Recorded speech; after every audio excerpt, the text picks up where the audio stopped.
for high juicy news. Mema Ubibia Aquaba. I had the latest hot Aqua Aremeyaw Bravo. I don't see subscribe to channel idea. Bomodia say over subscribe. The way I say over click a year the subscribe button. Now we barely notification. We answer video for Frubia ebe upload no. When the first person what's ebe can a year sa video. Afi we are now like video to give us a thumbs up. Now afi share my wofufro so that when you be here now who and somewhere ekoso ewo gara be mano. Afi yebura ye and somewhere abeto yepno so yinkuti ASR report sankomo ya ba beto jwa mama interior koso. Okay, so what basically it is that this is a top-down approach. That's to say the part that says that what the national executives have done is subject to what the delegates will decide, right, at a conference, national conference, right? Yeah, so people are, keen watchers are not happy that the party has done this at the top, because then it is signaling to those at the bottom to, play along. And so, and if they are going to play along, meaning that it's a way of entrenching. I'll make sure you don't come here again, I'll make you uncomfortable. Bawumia, you say it? Yes. So let's watch. Why will the NPP at the top do what they've done when they know that it is the delegates conference that's to decide? Why do you go do this at the top? Is it a way of making sure that the status quo will remain? You say, when you put everything together, what people are seeing is that this is an attempt to maintain Bawumia as the flag bearer, something that would hand the NDC an easier this victory. Yeah, because the moment you put Bawumia on this card again, it will make the elections, 2028 elections, a walk in the park for the NDC. Look, it's very clear that, sometimes I sit back and I look at it and I'm like, NPP, are they really serious? Bawumia can't sell. Bawumia can't sell in an election. Why do you think so? Oh, it's obvious. You see, he blew the opportunity when he came into government and couldn't deliver and would not apologize. And he kept looking for all manner of excuses to rationalize what he had said in opposition. You see, you were in opposition. He was being fed with information left, right, center, and he was granting easy speeches. He came into government and saw that, look, the thing is a different ball game. He couldn't deliver. Instead of him to apologize repeatedly, because if he did, that would melt the hearts of Ghanaians. Then they will realize that, okay, Bawumia now saw that he was grandstanding when he was in opposition. But now he's been hit with the realities on the ground, that's in government, and that he would need some time to learn, etc. But he wouldn't. Then he would give another speech. I don't need 1,000 interchanges. If you give me Ghana card as against 1,000 interchanges, I'll choose the Ghana card ahead of the 1,000 interchanges. I was like, what is this? Roads, bad roads is one of our biggest problems. So if you can literally get 1,000 interchanges, you know what that would do? If you had 1,000 new interchanges, that's road transport. Right, being easier, making the distances faster to cover, etc. The vehicles break down because of very deep craters as potholes, etc. So if you fix all the roads here, you have transformed the economy way beyond what Bawumia could imagine. That's just one example. So I'm saying that he had spoken too much, way more than he should have, right? And when he got the opportunity, he couldn't deliver. And yet he was not apologetic and kept looking for excuses. I was only a driver's mate. When in the constitution, he's not a driver's mate, etc. He's part of the cabinet, Article 76, etc. Right? So you would see that with the way Bawumia did a lot of sloganeering, all the cheap speeches he gave, etc. Ghanaians are not willing to have someone like him as president. No, he's not shown that he's the right caliber of material. No, Bawumia is not the right caliber of material for president. Then who is? He still has a lot of learning. On your own estimation, who is? In the NPP. Look, to be very blunt, let me say that in the NPP, I don't support Kennedy Agyapong either, and not Iduchum. All of them, no. I think, look, there's a lot of wisdom in coming down to those guys in their 40s. NPP should look at the MPs, those in their 40s, and give them an opportunity. Because, look, something is very clear. To take, I don't even know.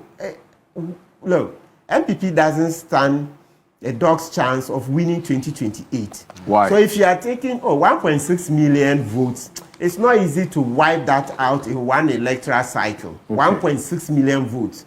You can't get all of us suddenly angry to throw out the NDC. In any event, the past record of the NDC shows that they're a better party than the NPP, right? Except that those times people were shy of associating with the NDC, etc.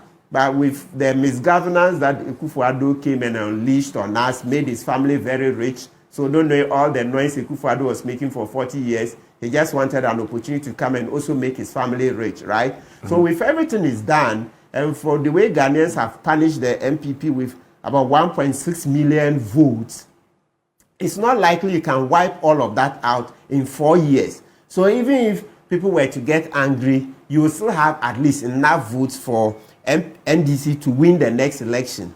So if you are choosing candidates, don't choose a candidate just for the short term 2028. No, because after 2028, if my reckoning of Bawumia's age is correct, I think Bawumia is a bit above. He will be 62 this year. I think so, right? Mm. So if you add 3 years, so by 2028, he'll be 65, right? And as I said, he doesn't stand a chance of winning 2028 elections. So by the next election, Bawumia will be about 69.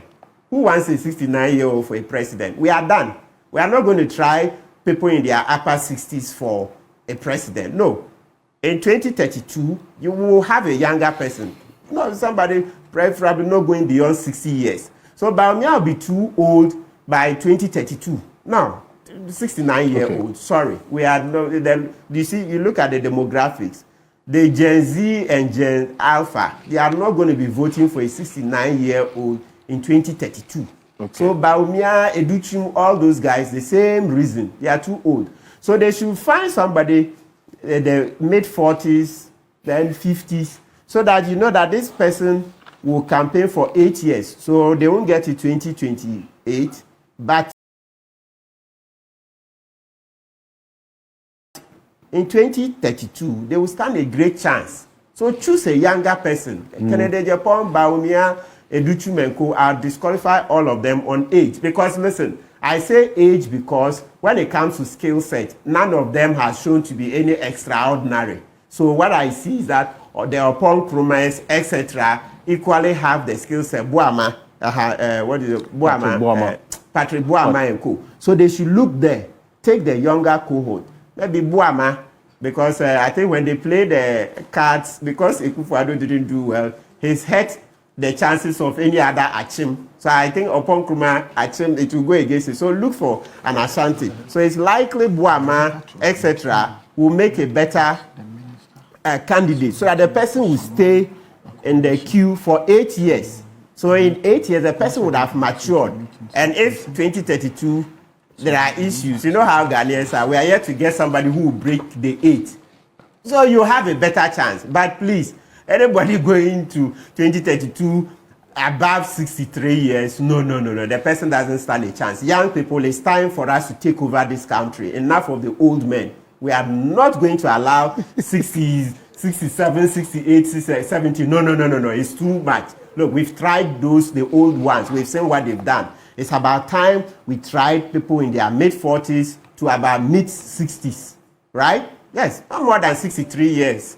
And let's see what. The person will still be far stronger, healthy, and, more energetic. And then also, let's see what will come out of that generation. So okay. That's my take on it. Right. And I don't know what Dr. Zato, your take will be on whether the younger generation should be. Prof, I'll come to you. The younger generation, like yourselves, you should be the focus of the party going forward. Quick one. Thank you very much. Again, in the heat of the moment, I lost my temper, and it's possible that I responded in some way. I just want to make it clear, you saw the program from the beginning. I behave, we all behaved. But I can assure one thing. If anybody comes against my integrity, I think you apologize. Thank you. Let's so move on. I will let my I hope that we'll have a civil discussion and go forward and let's just do that. Yeah. Yes, I agree. Look, it's true. There's one thing that if you look at our current political system, you can understand with the old people and the new people. President Mahama remains the bridge between the old school of politicians in Ghana and the new school of politicians in Ghana. He is the one who can say that I was probably in the PNDC, in the NDC 1, NDC 2, and has come all the way here. Okay. No other politician in Ghana has that. So with him exiting, we are going to a new stage where we are having, I can say, a new crop of politicians, people who are emerging. These new crop of politicians do not carry the baggage of the past. They've tried to win themselves away from military dictatorship and the human rights abuses. They've tried to present themselves as what? Kind of people. And I think that leading that pack is Dr. Mahamadu Bawumia. Okay. He has demonstrated that he's probably one of, apart from right now in Ghana, if you take out His Excellency John Dramani Mahama, there's no other politician who is smarter than he is, who is more experienced than he is, who is more exposed than he is. There's no other politician who has been marketed, who has demonstrated his humility, his intelligence, and his honesty. He has been in power for almost 18, 20 years now, Dr. Bawumia. Not even a single act of corruption can be laid against him personally. Against him personally. Nothing has been done against him. So His Excellency Dr. Bawumia has indicated and demonstrated that he can take a fight. He fought for policies when he was in government. He lost some of them. He won some of them. Today, some of the gains we are making as a country, including the GPP, which has just been shown to be the one that has led to what? The improvement in the Fitch ratings, including the gold for oil money. Gold for oil that has led to what? No. All this have indicated. Did you say that? What led to the Fitch ratings? Fitch specifically indicated, I can read the statement, that part of it was because of the way the domestic, the debt was structured. That helped. But the gold for oil, we lost money. Wait. There are a number of factors that Fitch. Exactly. So I'm saying it's one of them. I'm not saying it's the only one. Okay. So it's one of them. So the point I'm saying is that yes, he's going again. The biggest criticism against Dr. Bawumia by his competitor is that, oh, you're Pepini, or you're Muslim, or you're tribal, or lose elections. No. And I'm saying that there's evidence, empirical evidence to show that a Pepini can win president. The current president is a Pepini. There's empirical evidence to show that even in the last elections, in a lot of constituencies, Dr. Bawumia has beaten Christians even though he's a Muslim. Right. The data shows that. So for me, I believe that he is a formidable candidate and that he will be a very good choice for the NPP going forward. Okay. I have also made one quick point I have said. I am here because the NPP doesn't know I'm here. If I fall down here and I die, the NPP will not even share the JWM here. I am here on my merit and I am here because the TV3 has brought me here. Okay. I have never held any appointment in the NPP. Okay. I don't hold any position there. You brought me here based on merit and based on my CV. And that is clear. I'm not a communicator for the NPP. Right. Bring him, for example, and just also no. Let me also just correct that. The current president is not a Muslim. I think you referenced that. Oh, sorry, no, I don't know. I didn't. He's Christian. I said he's a Nodna. I meant to say Nodna. Sorry. Okay, yes. Sorry, he's a Nodna. Oh no, I come. He's a Assembly of God. Okay, so those who are a lot of people are watching this program, and I've received like you have 2.1K thousands of messages calling on me that I should restrain myself, and then and I apologize. I have a lot of respect for viewers and those who are sending me messages. And so I'm a people's person. I will listen to you. So I will not go on the tangent, but also to make the point that we are the owners of this program and would not allow anybody to destroy it. I thought you said you were going to read something. But you wait. Because I'm looking at the time. Let me go on. You see, earlier on when I started my talking here, I made mention of the fact that I joined the coalition, Ghana Coalition Against Galamsey, to write to the president.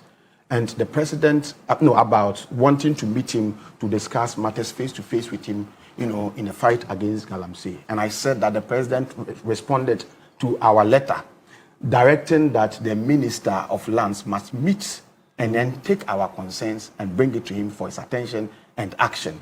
Now, whilst I was at it, I've received a letter the minister has also written to invite the coalition against galamsey on Thursday, 25th June at 11 a.m. at the ministry's conference room to look into some of these matters. Now, if you don't describe this as listening, then I don't know how else you want to describe it. Now, let's talk about NPP and what they have sought to do.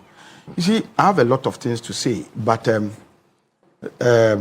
let me just summarize everything by making the point that I have some respect for some of the people who have declared their intentions to contest on the NPP's ticket. But unfortunately, I want to let them know that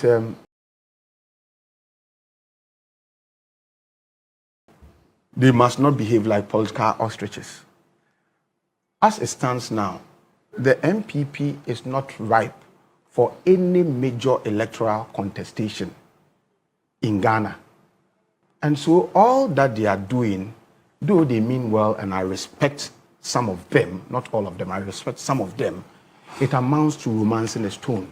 We can think about NPP contesting elections and making incursions somewhere after 2032. But for now, I think that they should spend much time in doing soul searching and rebuilding their party, positioning their party to serve as a credible opposition to the Mahama administration that is now, the next administration that would come, so that you'll be able to shape them, keep them on their toes to do the right thing. President Mahama is doing well to fight corruption. He's doing well. He's doing a lot of things, and we are demanding more.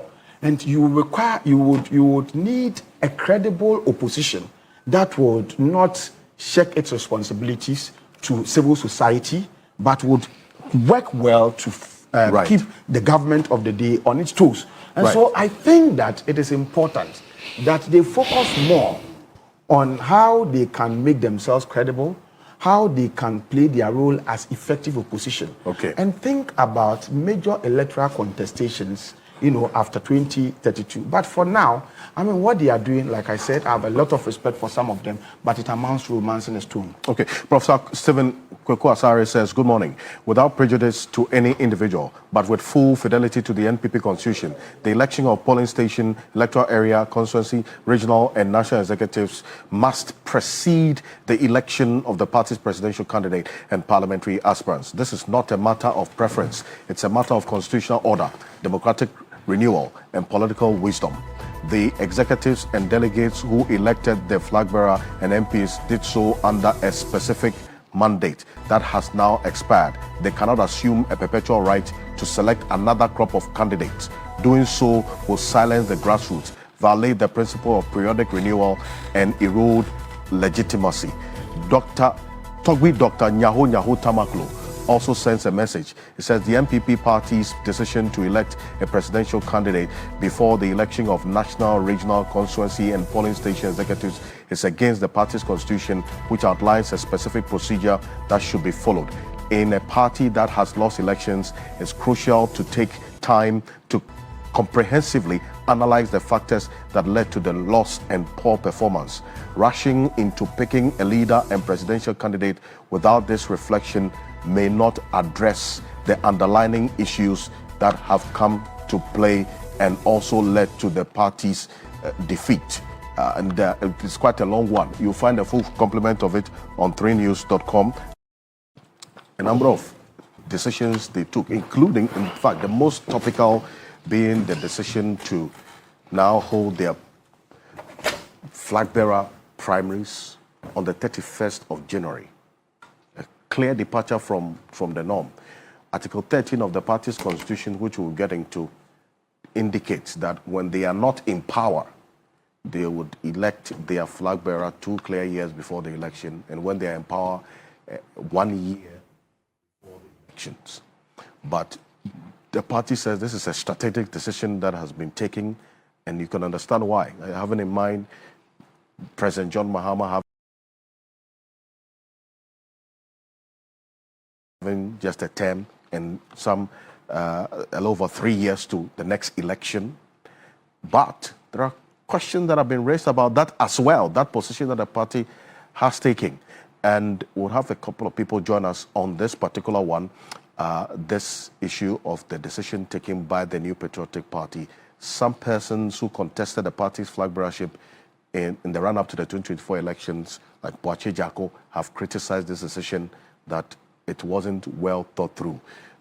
The elements within the party who say it is the best decision to take, because for as long as the flag bearer is not elected, any effort to close the ranks and also push for unity cannot be achieved. That's the likes of Nana Komia hold that position. But this is what the party's general secretary said at that press conference. Take a look. With the Patriotic Institute, what we refer to as the party school that we intend to launch on the 25th of June. A committee came to brief NEC and National Council on where they have gotten to, and I'm happy to state that we are on course as a political party to launch our party school on June 2025. On June 25, 2025. The committee, that is National Executive Committee and the National Council, also received report from the Amendment Committee chaired by Mr. Frank Davis, or Lawyer Frank Davis. And in the words of the committee, they received over 300 proposals from the rank and file sympathizers of our party. And they briefed NEC and National Council on where they've gotten to and the key areas that the National Council had to take a decision on. With respect to the call for expansion of our electoral college, indeed, the committee spoke about it. And again, that decision as to the number of expansion or the expansion level will be determined at the delegate conference scheduled to take place in July. The committee also spoke about the time for our presidential primaries. And again, the committee agreed that that decision does not warrant amendment of our constitution. But in light of the spirit and letter of Article 13 of the NPP constitution, that power is closed with National Council to make that decision. So that's Justin Frimpong-Kodia, the General Secretary of the New Patriotic Party. He ended on the bit about the expansion of the Electoral College, so as the election of the flag bearer will not be limited to just a group of delegates. That's one other issue that came up. But then again, this decision to move the flag bearership primaries forward led to a number of things happening this week. Kennedy Agyapong met over 260 former MMDCs. There's a reason why, because these immediate past MMDCs, the party's qualification of who elects a flag bearer, they are in there as well. And then Dr. Mahamadu Bawumia also met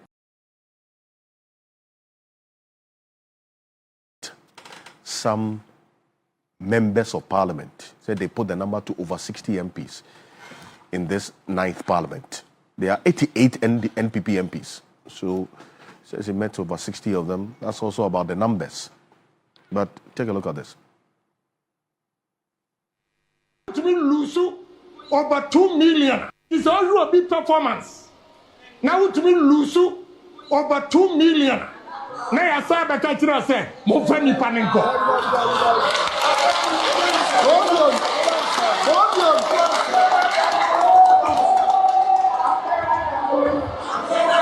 Now.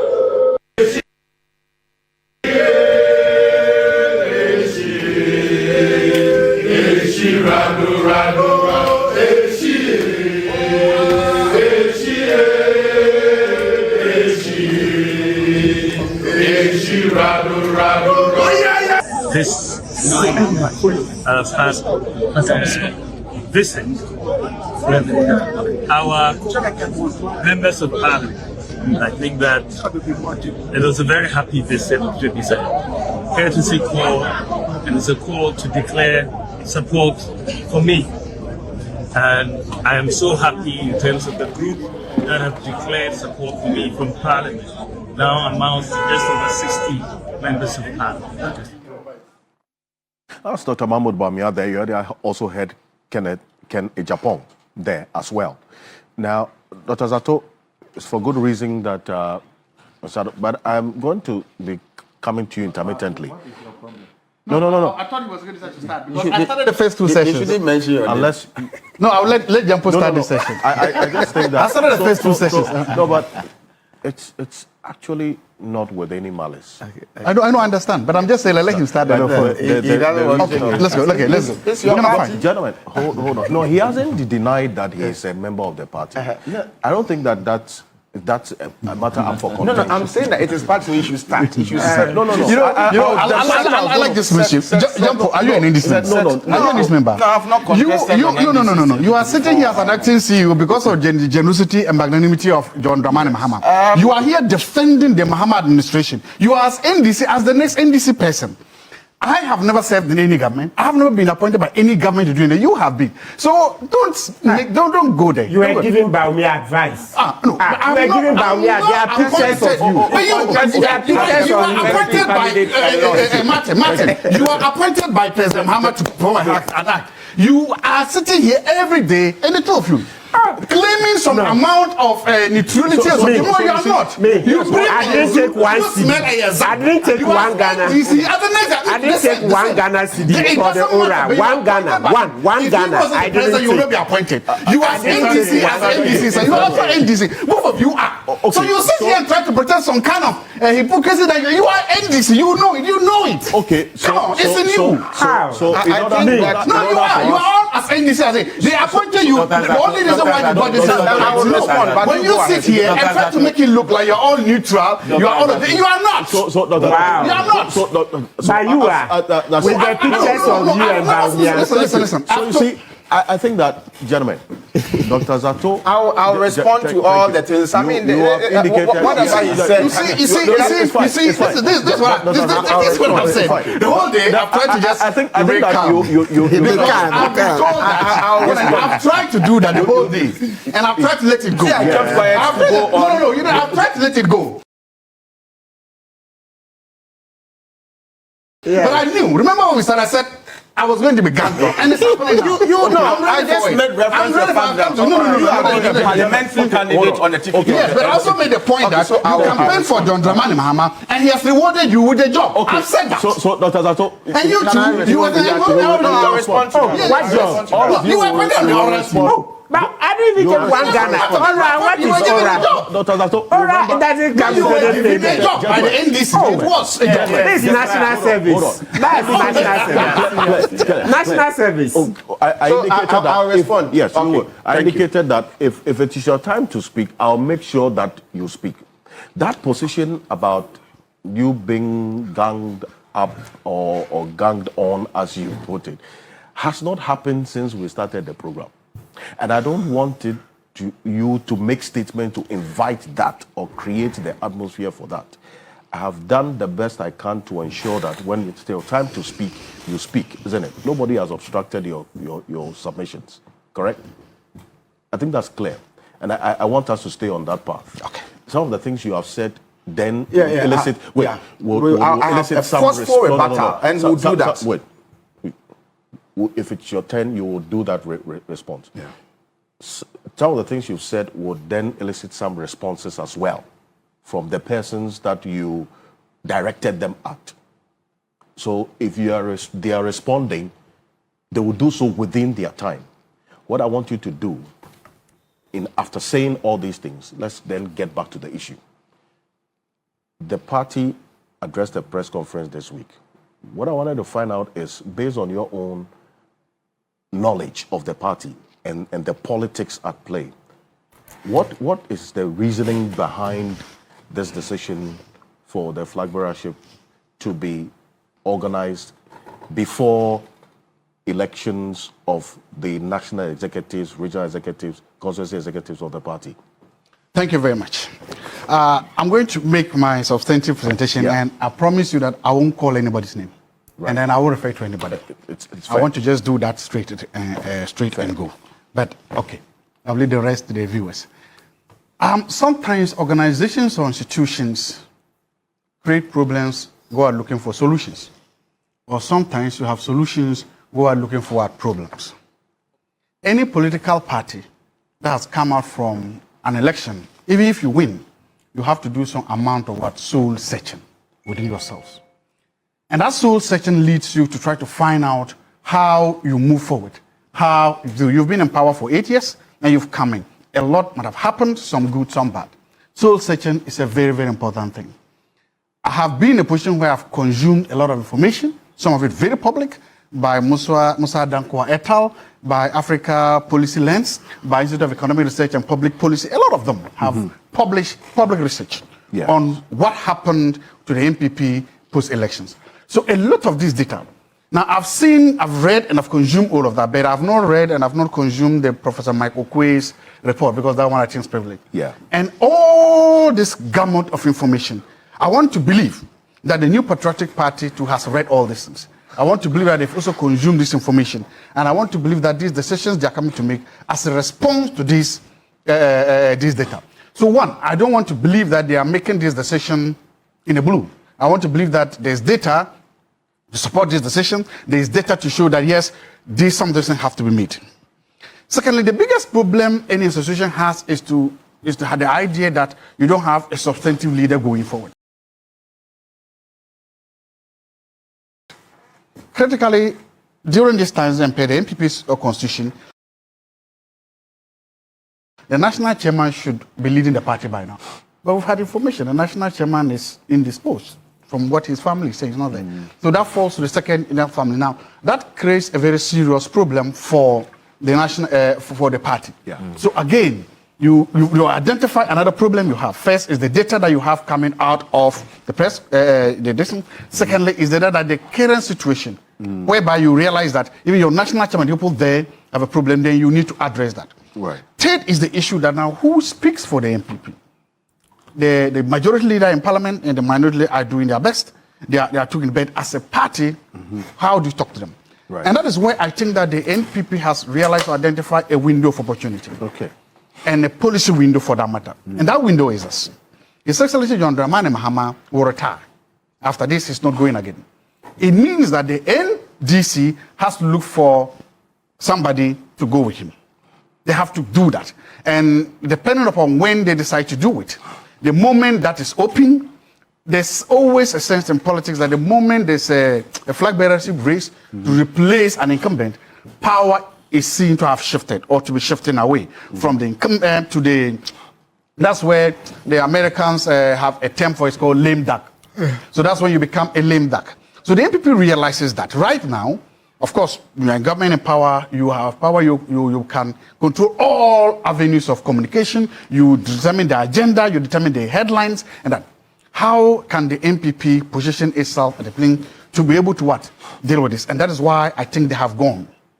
Political parties all over the world are vulnerable, are the most vulnerable when they are dealing with internal elections. Right. All political parties. In fact, as any families, ordinary families realize that the moment there's a fight inside the family, you have a problem. Political parties are most vulnerable. And there's data to also show that the NPP's internal elections also had a negative effect on them.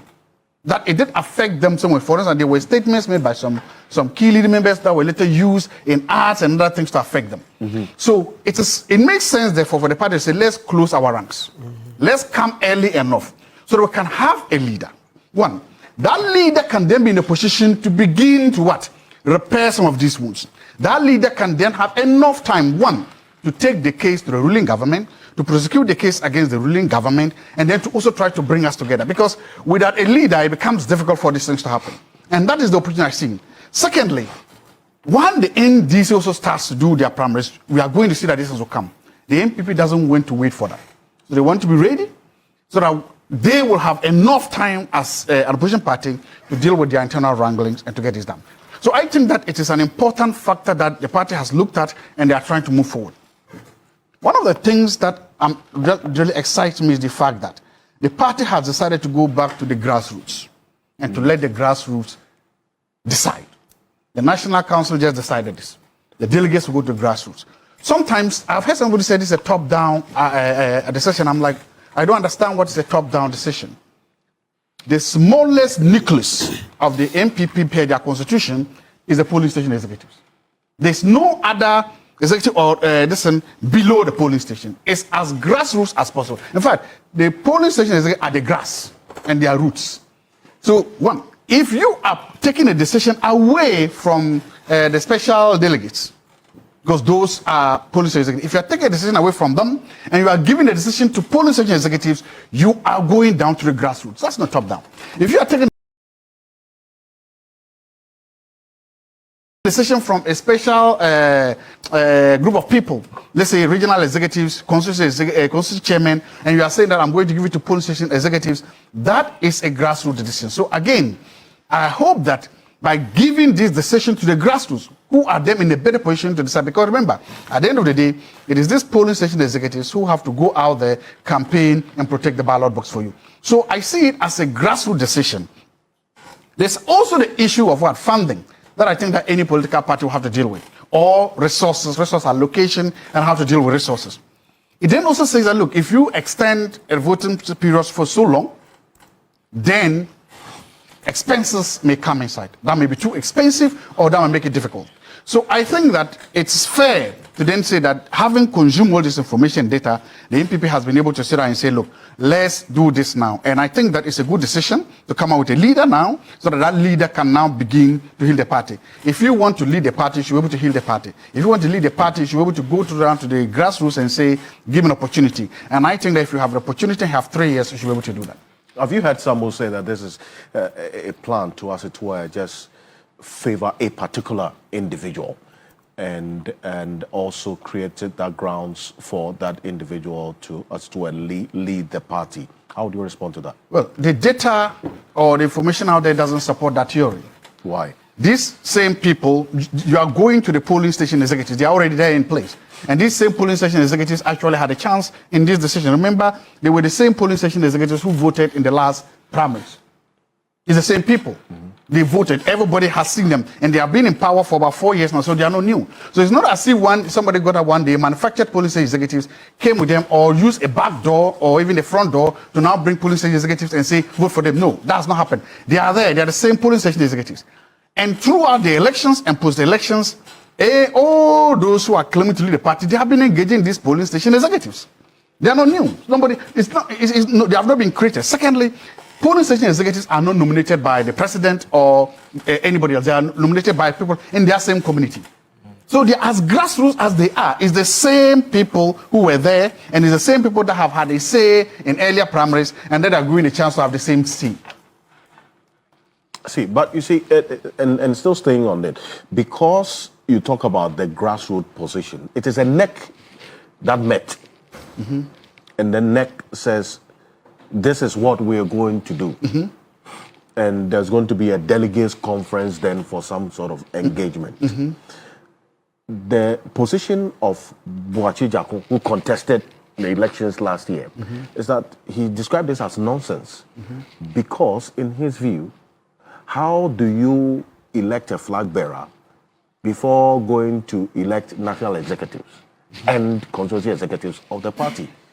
It then gives the person, that individual is going to be elected, a certain power to influence the process of electing the national and regional constituency executives to necessarily be loyal to him. And that is not democracy, he says. Is that a position you support? I don't want to be responding to individuals. I just want to say that the NPP has a constitution. So the first question is, what they are planning to do, is it constitutional? Is it legal? Is it, is this constitution, is it legal? Yes, is it constitutional? Based on the NPP constitution, does the NEC has the power to do this? Is it democratic? Secondly, no, we have to answer the first question. The first question is, does the NEC have the power to do it? If they do, yes, then it's legal. Secondly, is it constitutional? Yes, you are still giving the decision to grassroots members. You are still saying that the very people at the grassroots will make the decisions. So nobody's imposing a decision on them. I don't see what's the position. NEC hasn't said that, oh, let's not nominate, let's just take one person. No.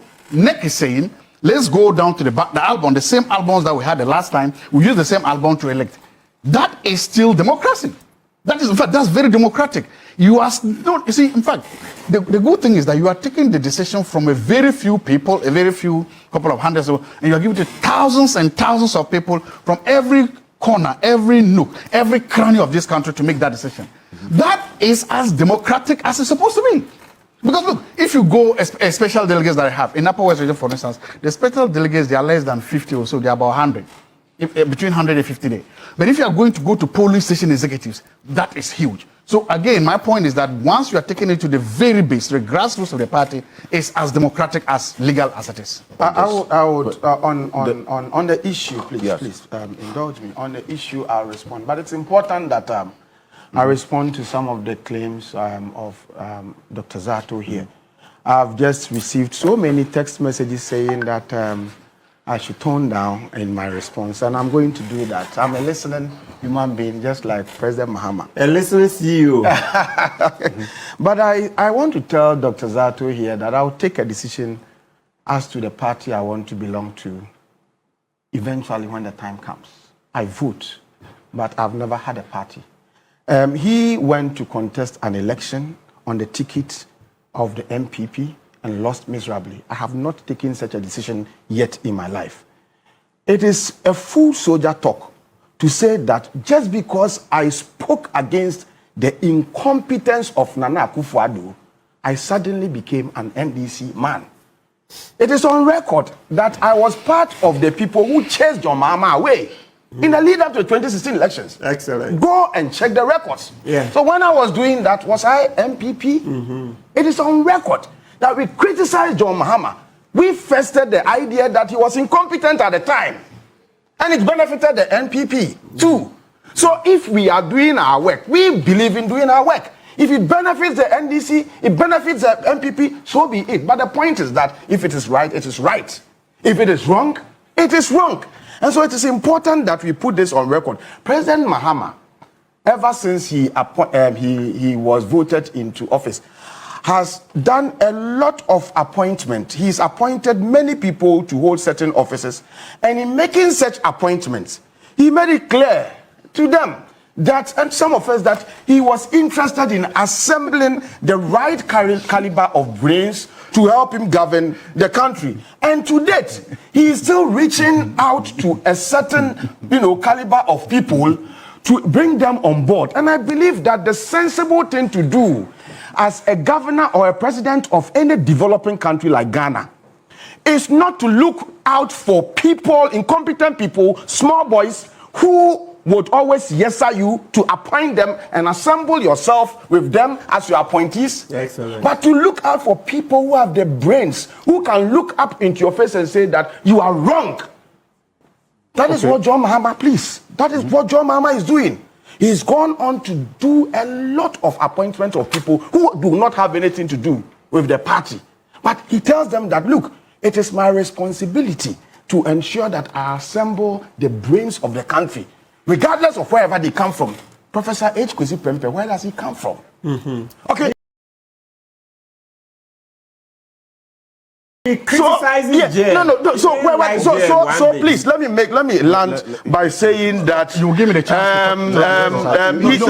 Will you give me the chance to talk about that? The context matters. The context matters. He's still reaching out to all. John Mahama is still reaching out to all, particularly from the realms of civil society, to bring everybody on board. And so, in my view, it is nonsensical to argue that a mere political appointment to help serve Ghana makes one necessarily belongs to a political party.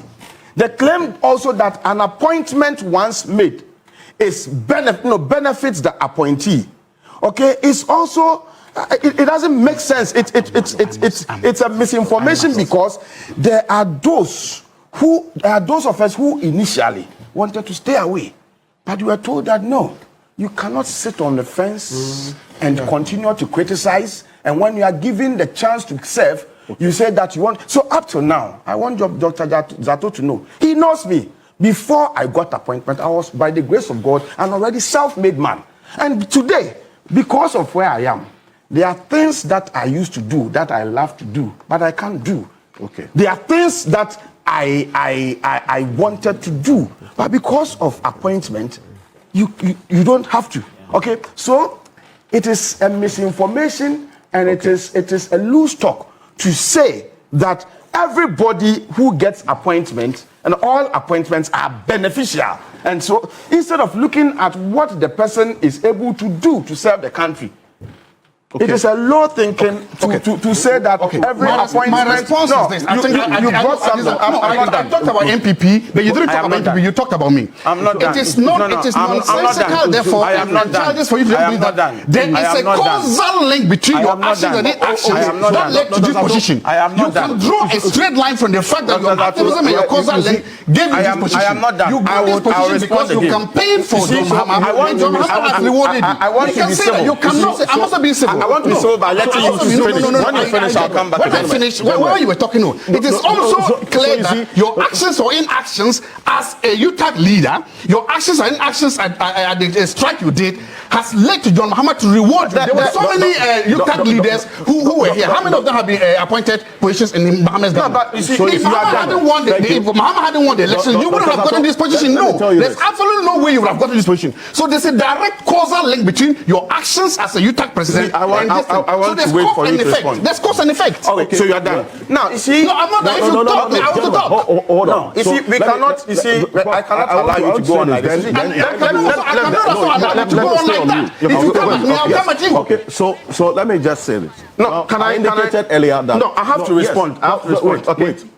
When I asked Professor Jato, Dr. Zato, I beg your pardon, when I asked you a question about what the NPP was thinking in taking this decision, then you started off with this thing about Professor Jampo being appointed, because the first question I asked you had nothing to do with his appointment or Lawyer Martin Pebbles' service as a member of the Operation Recover All Loot preparatory team. But you went on that tangent. I indicated to you before you answered the substantive question that some of the things you have said would elicit responses from the people that you directed them at. So that is what is happening now. I don't want the obstruction from what is going on now. Based on the instances that you referenced previously, because of the things that you said earlier, which had nothing to do with the question that I asked, it is only fair that the persons that you directed them at would also respond to some of the issues you talked about. Then we move on. No, so, Mr. Ho, so I think over the years, please, my name. Alfred, we've run this program in a certain way, and you see, no, please, let us be civil and decorous about this. You see, when he was talking, I didn't agree with whatever he said, but I kept quiet. Also, it is important that he allows me to finish. Let us make the point again that I led a group, and a group was made up of sensible people, including himself. Whatever decision that I implemented were taken by the group, including himself. And so it is childish and loose talk for you to come and sit here and say that. No, please. He was saying some of these things. Please, let me finish. You see, let me finish. No. You see, but you see, you are a member of UTAG. You voted for an issue and I implemented, and then you tell me that I am the one who did it. You betrayed UTAG. You betrayed UTAG. That's what I told you. Today, there are people contesting for UTAG position. They say, I won't do a jump. There are people say, please, I won't do a jump. Because they don't want to be like that. Yes, move on. I will respond. No. I will also respond. Unless they sack me from here, because I won't sit here and let me call me child. I won't accept that. I won't take that from you, Jumbo. Let me tell you something. Move on, Prof. No, it is important I tell you something. Prof, move on. Zato, move on. Listen to me. Move. I don't think I would make a point. No. It is not fair on the opposition. Move on. Next point, please. To reference Dr. Zato with those expressions. Bro, let's move on. Next point. Next point, please. Let me conclude my point. No, let me conclude my point. Yes. Because what he's doing here is totally unacceptable. Go. I don't think Can I continue? No, I want you to withdraw those words of being childish. It's not right. No. And not make up, Prof. Withdraw those words and let's continue. In the interest of this platform that you have also been here. Then that will also apologize for hitting back that manner. Yes, I think it's just fair. For the sake of viewers, I withdraw that comment. Okay. And before you move on, Professor Jato, Dr. Jato, you also make that reference in respect, at least, for this platform. And for the people who are watching. I also withdraw those comments. Yo, waiting for winning and somewhere about better. Yapuno so Mikao say so when you subscribe to channel media, Bomodia say over subscribe. Now while I give you give us a thumbs up now fee share my work for Frosona. When you be here now and some do na right koso ewo Ghana memoram. Also bet me otchere wadwin afaye some way nyira ho ewo comment box mu. Mobeti minkaview in my next video. Thanks for watching. Like and share the video. You can also drop your comment. Please don't forget to subscribe. Click on the bell to turn on the notification.